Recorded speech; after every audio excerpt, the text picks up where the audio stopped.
tem logo depois o Fluminense, que perdeu hoje sua invencibilidade de 13 jogos no campeonato. Então, que Fluminense vai chegar com um confronto também pesado na Copa do Brasil. Não vamos esquecer que o Fluminense não está classificado e agora contra o Fortaleza, já num ambiente diferente, depois de perder essa invencibilidade, um jogo muito abaixo do Fluminense, manteve posse de bola, a identidade de tentar sair jogando, mas nada funcionou. A marcação do Fluminense não encaixou, muito menos o jogo de posse, o jogo de tentar dominar o adversário. E no segundo tempo ali, um show de horrores, né? Entrou o Felipe Melo para tentar qualificar a saída de bola. Hoje, a qualidade de passe do Felipe Melo já não compensa a lentidão que ele tem na defesa, e principalmente para jogar como zagueiro, exposto com o Fluminense jogando no contra-ataque. É um Felipe Melo com 39 anos e com contrato até o fim do ano que vem. É preciso pensar como o Diniz e até mesmo o Fluminense vai gerir o Felipe Melo daqui para frente num estágio em que ele não casa com o estilo de jogo do treinador. Terceiro gol do Internacional, inclusive, começa com o erro do Felipe Melo. Depena vai e consegue fazer o terceiro gol do Colorado. O Colorado que, olha, sofreu com a sua torcida. Já vamos mostrar os melhores momentos para vocês, fãs de esportes, porque a torcida do Inter vaiou demais a equipe durante todo o jogo. Aí depois o Inter faz o primeiro, o segundo e eles começam a se acalmar um pouquinho. Mas principalmente a torcida organizada por tudo que aconteceu durante a semana, quando o Internacional foi eliminado nos pênaltis na Sul-Americana pelo Melgar. A torcida, ela tem de fazer isso, ela tem direito de fazer isso. E o que é bipolar esse time colorado, hein, Eugênio? Eu acho que diz um pouco sobre as características do time. O tipo de jogo que ele vai enfrentar. O Melgar propôs uma situação ao Inter, o Fluminense propôs outra. E essa do Fluminense se encaixa muito no DNA do Inter e do Mano Menezes, que gosta de se fechar e gosta de apostar na transição em velocidade. E foi assim que ele fez mal, vamos colocar assim, ao Fluminense o jogo inteiro. Um Fluminense que normalmente, quando não consegue encaixar essa troca de passes no campo de ataque, cede muitos espaços nas costas da sua defesa. Isso tem sido do campeonato. Quando o jogo do Fluminense encaixa, muito bem. Quando não encaixa, ele sofre lá atrás. É que nessas 10 últimas rodadas, ele tem conseguido equilibrar isso. Em alguns momentos ele consegue fazer o primeiro gol, ele mesmo recua no jogo. Na semana passada, contra o Cuiabá, fez o gol com 1 minuto. E aí soube administrar, mas não vinha. O Fluminense já vem caindo de produção nas últimas rodadas. Vem ensaiando essa quebrada de sequência. Vem ensaiando. A situação do Felipe Melo, ela vem acontecendo... Que eu me lembro, contra o São Paulo ele entra no segundo tempo e o time sofre com os contra-ataques. Contra o Goiás ele entra no segundo tempo e o time sofre com passes errados dele. Semana passada a mesma coisa contra o Cuiabá. É uma sequência. E hoje explodiu no Inter que estava mordido. Mas, além de estar mordido... Não que o Fluminense estivesse fazendo um bom jogo sem o Felipe Melo, mas ele não melhora em nada, né? Eu acho que até piora a situação. Então, ele piora, porque ele dá muito espaço. O Briga colocou, a velocidade dele é impressionante. Como ele não consegue acompanhar. E até para ser justo, como a Marcela ressaltou, não dá para colocar só na conta do Felipe Melo essa derrota de 3-0. Mas dentro do contexto, a presença dele como último homem de defesa é inadmissível. É um erro que vem se repetindo. E aí tem a situação de como encaixar o Felipe Melo, porque como volante também, ele não mantém a intensidade de Martinelli, de André, de Nonato. São jogadores que correm muito, que circulam por várias faixas do campo. E o Felipe Melo, hoje, pela característica, pela idade, joga mais parado e está mais pesado, até pelo biotipo dele. Então, é um quebra-cabeças para o Fernando Diniz encaixá-lo, mas ele não deve jogar só pela hierarquia. Hoje, ele entra numa situação em que o Fluminense, o Diniz tenta qualificar a saída, porque o Inter estava marcando pressão, roubando muitas bolas lá, mas o Felipe Melo, a partir do momento em que ele não tem espaço para pensar, ele também não consegue jogar. Então, já não tem essa rapidez de raciocínio. Não tem qualidade de execução. Com a bola no pé. E aí, os erros. A saída, ele não é um zagueiro, então ele sai atabalhoado no lance de impedimento do segundo gol. A gente vai discutir aqui esse impedimento, mas ele é salvo por isso, por essa marcação. E depois, no lance do alemão, que ele marca o segundo gol, Felipe Melo sai na corrida antes do alemão e chega depois. Então, não é um jogador que tem essa capacidade de recuperação. E no segundo, um erro de saída de bola. Uma atuação ruim, sim, do Felipe Melo, mas para o Diniz pensar em como pode encaixá-lo e como o Fluminense pode ter uma variação para quando os adversários marcarem sob pressão, não ter só o Felipe Melo de cartada. O Felipe Melo não pode ser a bola de salvação do Fluminense com 39 anos. O André Kfouri, o Felipe Melo, e a gente vai começar a ver cada vez menos o Felipe Melo nesse time do Fluminense, se você imagina? Se a gente for pensar em perfil de jogador, em perfil coletivo de futebol pregado pelo técnico, existe aí uma incompatibilidade, né? Mas se a gente pensar também num Felipe Melo em fases anteriores da sua carreira, sempre com um bom passe, boa leitura e uma cobertura de campo bem interessante, né? Estou falando de muitos anos atrás, né? O melhor Felipe Melo, talvez. Sim. Não haveria problema para ele fazer parte de um time que é dirigido com a cabeça do Fernando Diniz no que diz respeito ao olhar para o jogo mesmo. Agora, hoje, de fato, o jogo que o Fluminense fez foi muito ruim desde o início, e nas tentativas do Diniz de mudar, entre elas a entrada do Felipe Melo em campo, as coisas não funcionaram. Na verdade, funcionaram pior ainda do que já estavam. Agora, a gente precisa considerar que o Internacional hoje precisava dar uma resposta para si mesmo, para o seu torcedor e para todo mundo que acompanha futebol no Brasil, porque não se trata só da eliminação na Copa Sul-Americana para uma equipe várias vezes pior do que o Inter do ponto de vista técnico. Não se trata dessa eliminação ter acontecido em casa, nos penais, depois de um jogo muito sofrível do Internacional. Mas na rodada anterior do Campeonato Brasileiro, o Fluminense foi goleado jogando com um a mais praticamente a partida inteira. E assim, o Mano Menezes é um treinador... O Inter. Sim. O Mano Menezes é um treinador que odeia levar 3 gols numa partida. Ele sempre falou isso. Então, treinadores com a cabeça do Mano, ou seja, na maneira como constroem seus times, todo mundo conhece o trabalho do Mano Menezes aqui no Brasil, odeiam levar muitos gols. Levar 3 gols com vantagem numérica é uma situação ainda mais embaraçosa. E o Inter devia essa resposta também, pelo momento, não falando das últimas rodadas, né? Mas do tipo de futebol que o time vem mostrando. A resposta de hoje é uma resposta, acima de tudo, de esforço, de compromisso com o jogo. E o mérito do Inter, ao conseguir travar o Fluminense, foi descrito por um dos jogadores do Fluminense que deram entrevista no intervalo do jogo. E a resposta foi: nós nos acostumamos a jogar muito juntos. E quando nós estamos distantes, fica muito difícil. O futebol do Diniz... Nino, eu acho. Foi ele. O futebol do Diniz é um futebol que tem a bola como referência em termos de organização ofensiva. E se os jogadores não conseguem escolher, às vezes intuitivamente, às vezes já com trabalhos de movimentação que são pré-determinados, se aglomerar em torno da bola, o jogo do Fluminense não flui. Hoje estava todo mundo que faz diferença a favor do Fluminense, né, positivamente, em campo. O Ganso, o Arias, o André, estava todo mundo em campo. Cano, todo mundo em campo. Ganso que se destacou mais marcando do que com a bola no pé. Isso. E o jogo não fluiu. Por quê? Porque o Internacional conseguiu distanciar os jogadores que são mais influentes na construção ofensiva de jogo do Fluminense. Aí um gol, depois outro. A gente estava trocando de roupa na hora que sai o gol, que é anulado por impedimento, pela sobreposição das linhas ali. Honestamente, é difícil. A gente vai mostrar daqui a pouco ver, isso.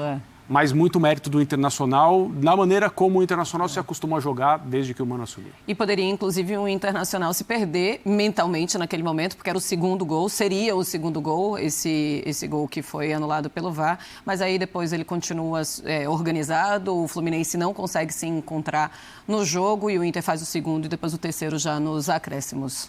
Marcela, poderia se perder ali, mas eu acho que naquele recorte de jogo já era um Fluminense muito mais olhando para o meio de semana, que dessa vez ele vai ter um compromisso no meio de semana, porque toda a análise que a gente faz do Fluminense e do Diniz, que foi derrotado hoje, eu acho que ela cabe até os 55, 60 minutos, porque ele saca o Arias, ele vê que a coisa não está andando, ele saca depois o Cano, ele saca depois o Ganso. Ele desiste, né? Então, o tal Fluminense do Diniz, que já tinha começado a ser desmontado com a dupla de defesa quando ele tira o Manuel, o Fluminense que toma 3 gols não é o Fluminense de Nino e Manuel, é o Fluminense das falhas do Felipe Melo que não encaixou ali. Aí ele tira o Arias, ele já não tinha o Manuel, sua base. Ele tira o Arias, ele tira o Ganso, ele tira o Cano. Então a estrutura, o que é o Fluminense do Diniz, ele já vinha sendo ali desmantelado muito olhando para um confronto que não está resolvido de Copa do Brasil. Então, acho que estava muito mais para o Fluminense não se encontrar do que para o Inter. E eu acho que a análise, quando a gente fala, nossa, o Diniz perdeu, a gente já comentou até, já vinha se ensaiando esse tropeço. Em algum momento a gente sabia que o time ia perder, porque ninguém ganha 40 jogos no Brasil, ninguém ganha 15 jogos, 20 jogos, 10 jogos já é uma marca muito relevante. A derrota de hoje não diminui o trabalho do Diniz. Só que eu acho que quando o Diniz sentiu que ele teve um primeiro tempo, como detalhou bem o André, em que ele foi travado pelo Mano, espaçado. O Fluminense ele caminha quase que é um bloco que começa lá atrás e ele vai caminhando junto até o setor ofensivo. Não é que raramente é uma bola esticada. Essa construção próxima é quase um bloco. Ele gira para um lado junto, ele gira para o outro lado, é um bloco. Os blocos do Fluminense vão avançando. E só funciona quando esse bloco, ao perder a bola, recupera ali. Sim, e não aconteceu também. Não aconteceu. Foi isso que matou o Fluminense hoje. Ele perdia, não recuperava e o Inter, em velocidade, esse Fluminense que não funciona, essa tentativa do Diniz que não funciona, quando ele saca o Aras, para mim, ele começa a indicar que ele está olhando para o meio de semana. Então, acho que cabe também, porque não é um terra arrasada. A partir de agora, é ladeira abaixo, porque o time já estava cansando, não encaixa. Mas acho que é um Fluminense que tem que olhar, sim, para outras situações. Preocupa porque ele teve semana cheia para trabalhar e não conseguiu se desvencilhar de um plano do Mano que, vamos combinar, não era algo tão mirabolante assim. Ele consegue ali, era um 4-3-3, depois atacando pelos lados, travar um Fluminense que não teve poder de reação. Eu acho que passa muito mais por isso essa derrota desse Fluminense. Não é uma derrota do Diniz, o Diniz agora acabou. Porque tem muita gente que torce pro Diniz se dar mal. A verdade é essa. O Diniz, quando ele traz algo novo, fica todo mundo 4 vitórias seguidas, 5 vitórias seguidas, 6, 10. Tá todo mundo ali esperando o momento para falar, eu avisei que esse time ia cair. Então, tem muita gente que espera essa derrota para falar, tá vendo, não é confiável, tomou 3 do Inter. Não, o time que toma 3 do Inter é um time olhando para quarta-feira com o Felipe Melo na vaga do Manuel, um time que falha no final do jogo e um time já completamente desmobilizado. E um Inter, dentro de tudo que você falou, mobilizado por essa recuperação. Claro. Acho que o contexto não pode ser deixado de lado quando o amigão lá tá ligando agora sem ter visto o jogo, quando vai abrir o jornal amanhã e falar, pô, 3-0, agora o Diniz já... Não é por aí. Acho que são situações... mas nem de um lado nem do outro, né? Porque então, quando a gente coloca e a gente faz a pergunta aí, o Internacional respondeu aos seus torcedores que foram lá vaiar? Não dá para responder depois de uma eliminação para o Melgar, depois do que aconteceu contra o Fortaleza, depois, inclusive, indo um pouco mais atrás do que aconteceu contra o Botafogo, não dá para apagar em um 3-0 jogando dentro de casa com o Fluminense. Não, apagar não, mas se não acontece, não o resultado de hoje, mas a maneira como o Internacional se comportou em campo e vencido, não precisava ser por esse número de gols, etc e tal, mas o Fluminense, o Internacional precisava vencer hoje e convencer quem foi ao Beira-Rio e quem assistiu o jogo pela televisão que os jogadores estavam compromissados com a partida. E que eles podem fazer isso. Né? E que se continuarem fazendo isso, noites esquecíveis, como as últimas, se tornariam menos frequentes. André, porque é bom lembrar, o Inter está em sexta. Ele briga por Libertadores. Briga. E, aliás, agora é isso, né? Agora a vida do Inter é Campeonato Brasileiro. É isso que ele vai ter que, brigar. No lixo tão cedo. Não vai dar. Mano Menezes ali. Vamos falar desse lance, Breila? Eu sei que você está com vontade de falar desse lance. O Eugênio Leal se coçando já aqui para falar sobre isso. E eu quero mostrar várias vezes aí o lance do impedimento, do que seria o segundo gol do Internacional. Olha, e esse lance começa com um bote completamente desnecessário do Felipe Melo. O jogador que é zagueiro, ele jamais vai dar esse bote, porque ele sabe que se ele perde ali, o jogador sai na cara do gol. Então, o Felipe Melo não é por mais que ele já tenha feito essa função várias vezes, ele não tem protegido, né? E precisa estar muito protegido para fazer. Diferente. Mas ele vem sendo nas últimas vezes. E quando você lança o Felipe Melo para jogar assim, precisando de alguma maneira sair, porque o Fluminense estava em desvantagem, se corre esse risco. E aí é um lance anulado por, como o André já disse, sobreposição de linha e no primeiro, e não nesse. Não é nesse. Esse que a gente teve a sensação de que o Maurício pudesse estar pedindo. É o alemão que voltava. O alemão volta e aparentemente pelo ombro, o ombro estava à frente da linha do meio-campo. Parecia até que ele estava parecia até que ele estava no campo de defesa, né? Dava uma ideia. Mas o lance que ninguém tem nenhuma convicção. Era o ombro dele que estava. É verdade, era o ombro dele que estava ali. Ninguém tem nenhuma convicção. A câmera não é boa, ela não está no ângulo certo. A resolução não é a melhor possível. A gente não tem como cravar que ela foi pausada no momento certo. A gente não tem como cravar que as linhas não estão no momento certo. O André falou de sobreposição e é verdade. Por quê? Porque o equipamento usado no Brasil está muito longe de ser o melhor equipamento que existe disponível para as ligas de futebol utilizarem. Esse é o ponto. Nesse caso, não deveria ter se deixado passar esse gol, Eugênio? Então, eu tenho uma maneira de entender isso. eu tenho uma maneira de entender. Por que existe o VAR? Para dar mais credibilidade ao jogo. Para que as pessoas acreditem na marcação da arbitragem. Certo. Olha, esclarecer. O vídeo está aqui provando que esse lance foi dessa forma. Quando o vídeo não prova nada e todo mundo fica com a impressão de que está errada a marcação do vídeo, não serve. Ele só joga contra a credibilidade. Então, esse tipo de marcação não deve ser feito. A não ser que a imagem seja conclusiva, que as pessoas olhem e acreditem no que está ali, ok, está mostrando ali, é por pouco, mas dá para ver que está impedido. Não dá para ver que está impedido. Não dá para ver. Os pés do jogador estão no campo de defesa, o corpo dele levemente inclinado, não importa, nesse caso, a relação dele com o Felipe Melo. Porque ele está no campo de defesa. Se ele está no campo de ataque ou não. Sim. Mas não é conclusivo. Então, o que não é conclusivo não serve para nada. É para o árbitro que está no VAR falar assim, eu sei mais do que todo mundo. Olha aqui, eu só estou por dentro da parada. Ninguém ia reclamar se marca o gol. A grande questão nesse lance é o seguinte. A gente pode até discutir se a sobreposição de linhas deveria ser a favor do time que ataca ou a favor do time que defende, né? Mas há um protocolo. Sobreposição de linhas, o jogador está impedido. Essa foi a regra utilizada hoje. Mas no caso de lances na grande área, lances no campo de ataque, a enorme maioria dos lances, isso pode ser discutido. No caso em que 2 jogadores estão claramente no campo de defesa, então não existe impedimento.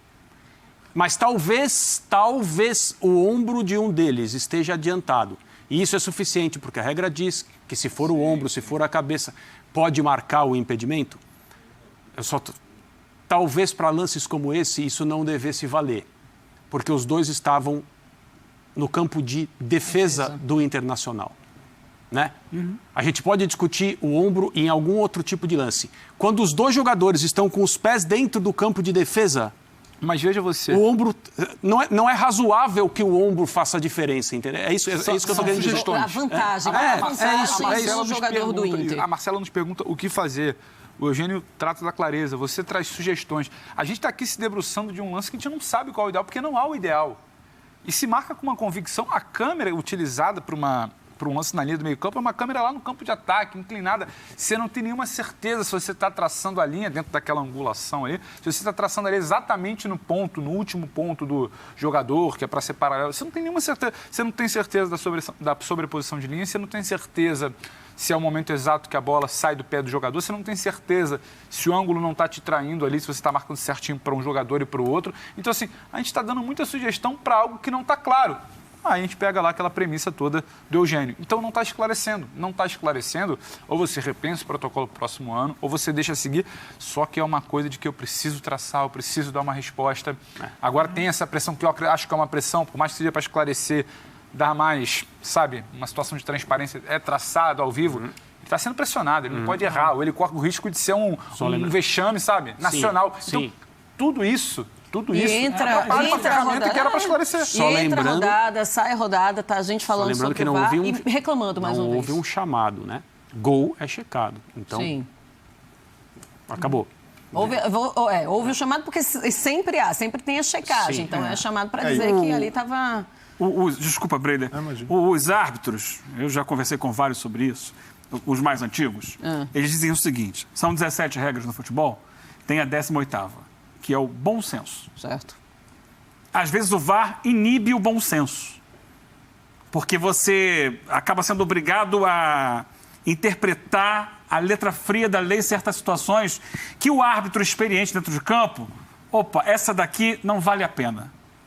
Porque ele tem que administrar o jogo.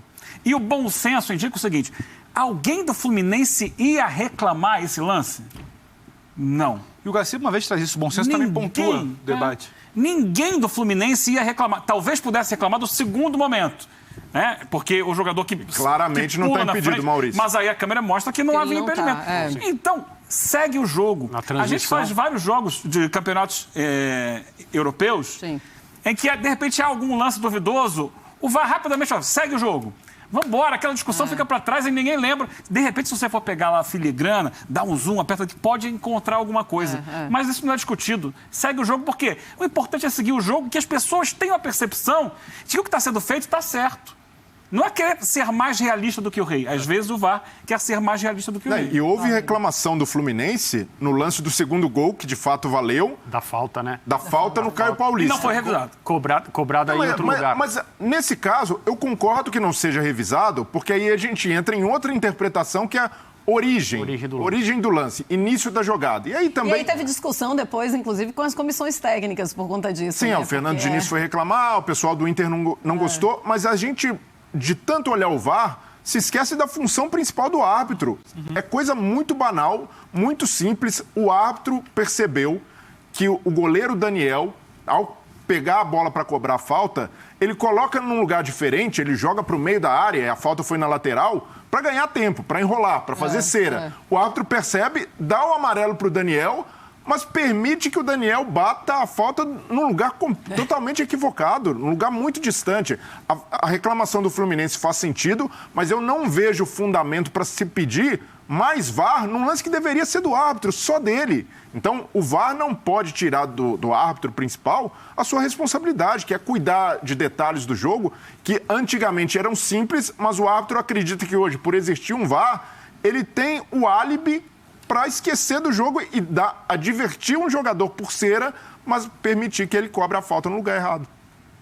Muito bem, a gente segue o nosso linha de passe. Eu quero mostrar como é que está a tabela de classificação do Campeonato Brasileiro. O Internacional vence, então, o Fluminense por 3-0 e o Fluminense vai para a quarta colocação. Tem 38 pontos. O Palmeiras é o líder com 48, o Flamengo tem 39, correndo ali atrás do líder. Corinthians, que perdeu do Palmeiras nessa rodada, tem 39 pontos, também é o terceiro colocado. Fluminense tem 38, o Atlético Paranaense, quinto colocado, 37 pontos conquistados até aqui. Aí vem Atlético Mineiro, o Inter sobe, né? Atlético Mineiro, o Internacional foi a 35 agora, né? Então tá o Atlético Mineiro e o Internacional com o mesmo número de pontos, 35. América Mineiro, 30 pontos, que é o mesmo número de pontos do Red Bull Bragantino, que perdeu para o São Paulo. Santos também tem 30 pontos, perdeu para o América Mineiro. Aí vem na 11ª colocação o São Paulo com 29, Botafogo é o 12º, 26, Goiás também 26, Ceará 25 pontos. Ceará perdeu hoje o clássico para o Fortaleza. Fortaleza venceu 1-0, 15º. O Inter foi a 36. Exato, o Inter foi a 36 pontos. 35 né? o Atlético Mineiro em sétimo, o Internacional em sexto com 36. Muito Atlético bem. Paranaense 37. Muito obrigado, viu, André Kfouri? E aí o Cuiabá é o primeiro time fora da zona de rebaixamento, tem 23. Aí o Avaí, que bom, hein? A gente vê o Fortaleza. Quanto que a gente falava do Fortaleza na zona de rebaixamento? Aí o Fortaleza é o 15º. Na zona de rebaixamento a gente tem Avaí com 23 pontos, Coritiba com 22, Atlético Goianiense com 21. Agora sim, né? E o Juventude com 16 pontos apenas conquistados. Eu acho que agora a gente já conseguiu atualizar, ó, certinho. Opa, agora sim, ó. sim. Internacional, 36 pontos, é o sexto colocado. E o Atlético Mineiro, 35 pontos, é o sétimo colocado. O Atlético Paranaense, 37, é o quinto colocado mesmo, com a derrota de hoje. Vamos